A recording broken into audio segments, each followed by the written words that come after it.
food lovers. Today we're going to talk about a well-known Indonesian spice blend called satay. I'm Wes, welcome to the Spice Files.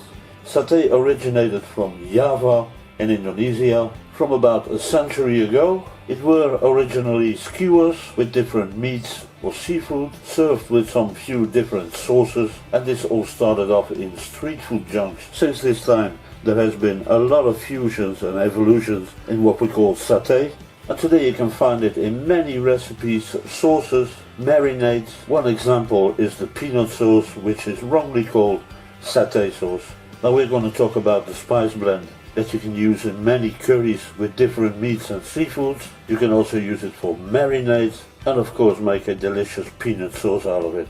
The spice blend is called Bumbu Kaçang. Bumbu actually means seasoning and Kaçang means peanuts. So let's get familiar with the spices we're going to use. We're going to start off with our main ingredients, which are the peanuts of course. Second important ingredients are candlenuts, also called kemiri nuts. They are used in a lot of recipes in Indonesia.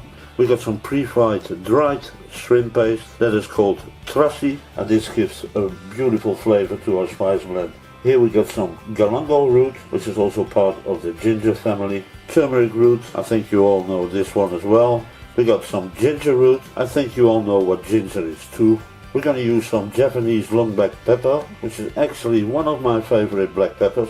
We're also going to use nutmeg, coriander seeds, dried garlic, dried shallots, and this is salam leaf, also called daun salam. Sometimes they call it Indonesian bay leaf, but it has actually nothing to do with bay leaf. It's not from the same tree and it doesn't have the same flavor.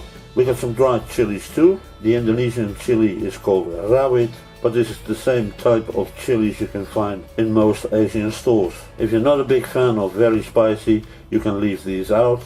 We got some fennel seeds, green cardamom. We're only going to use the seeds. Cumin seeds is also one of the spices in this blend. Cloves, caraway seeds, and we also get some dried curry leaves. This is one of my favorite spice blends because I'm a big fan of what we call satay sauce.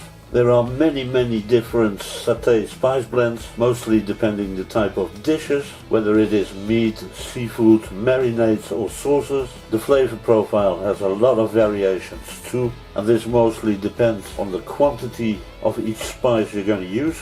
And to ground your spices, I highly recommend you to use a grinder like a coffee grinder or a spice grinder, and even better a mortar and pestle, and you'll be sure to get the most out of your spices.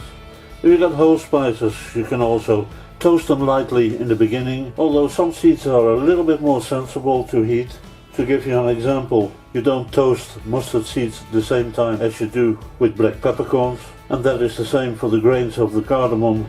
I hope you enjoyed the video and it was useful for you. If you haven't subscribed yet, please do so and hit that bell. It's a great motivation for me. And as this story ends, my dear friends, all that's left to say, bon appetit and see you back soon.